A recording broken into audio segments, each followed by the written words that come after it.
বলছি কি যে আমার বাচ্চাগুলো তো বাড়িতে নেই,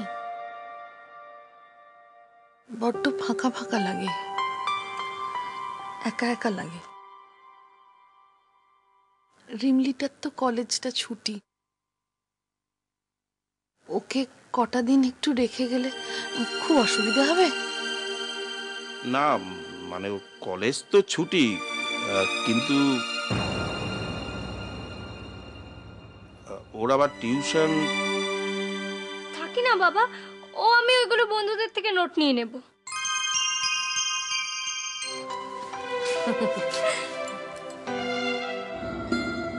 তুমি দেখো সব ঠিক হয়ে যাবে। ও দাদা, দাদা একটা বার আমায় ডাকো, পঞ্চদা বলে ডাকো। তুমি যেমন ঘুমড়ে ঘুমড়ে মরছো, আমার দিদিভাইটাও তেমন ঘুমড়ে ঘুমড়ে মরছে।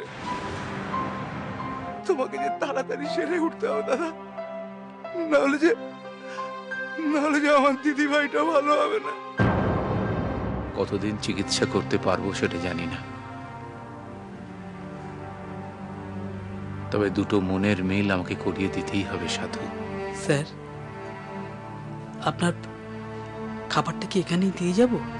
না থাক, তুমি খেয়ে দিয়ে শুয়ে পড়ো। আমার খাবারটা টেবিলে ঢাকা দিয়ে রেখে দাও, আমি পরে গিয়ে খেয়ে নেব। নন্দিনীর এখনো কোনো খোঁজ পাওয়া যায়নি। এদিকে সায়নকে সুস্থ করে তোলার জন্য আমি একটা শেষ চেষ্টা করেছিলাম, কিন্তু ওর মা চুপ করে গেলে কেন? প্রয়োজনে আমার পঞ্চগ্রামের বাড়িতে নিয়ে গিয়ে ওর চিকিৎসাটা করব, কিন্তু সায়নের মা সায়নকে ছাড়তে রাজি নন। হবো, উনি যে ওনার মা, আমি মায়ের কষ্টটা বুঝতে পারি। দেখো, নন্দিনী যদি ফিরে আসতো সায়নের কাছে, তাহলে তো আমাকে এত কিছু ভাবতে হতো না। আচ্ছা, নন্দিনীটা কোথায় গেল বলো তো? সেটাই তো আমরা জানতে পারছি না। আমি কাল সকালে তোমাকে ফোন করব।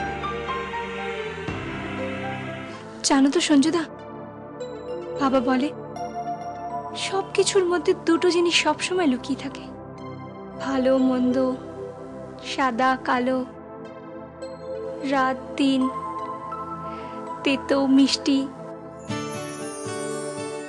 সঞ্জুদা, শুনেছিলাম তুমি নাকি কলকাতার বাইরে কাজ করতে, তা আবার কলকাতার বাইরে যাওয়ার ইচ্ছা আছে নাকি? না, বাড়ির এই অবস্থায় দাদাই বললো যে চ্যাটার্জি কনস্ট্রাকশনের হাল তুই না ধরলে আর কে ধরবে, তাই। ভালোই করেছো। সঞ্জুদা, নন্দিনী দি এই সময় বাড়িতে থাকলে বোধহয় এত সমস্যা হতো না, তাই না? নন্দিনী যে কেন এসেও খুব অভিমানী, তাই না নন্দিনী দি? হোক অভিমানী, তবুও নন্দিনী দিকে এ বাড়িতে ফিরে আসতেই হবে, নাহলে সবকিছু যে তছনছ হয়ে যাবে। জানো, ডাক্তারবাবু তোকে নিয়ে যেতে চাইছে রে, আমি তোকে ছেড়ে থাকতে পারবো না বাবা। লক্ষ্মী শোনা আমার, একটু খাবি না? না খাবি কেন? যত জ্বালা তো আমার, আমি পেটে ধরেছি না, আমার বুকের জ্বালা কে বুঝবে? কেউ বুঝবে না। আজকে হরুটা কতদিন হয়ে গেল জেলে, তুই এখানে থেকেও নেই, রুমানটা আমাকে ছেড়ে চলে গেছে, মা বলে ডাকা কেউ নেই, কেউ নেই।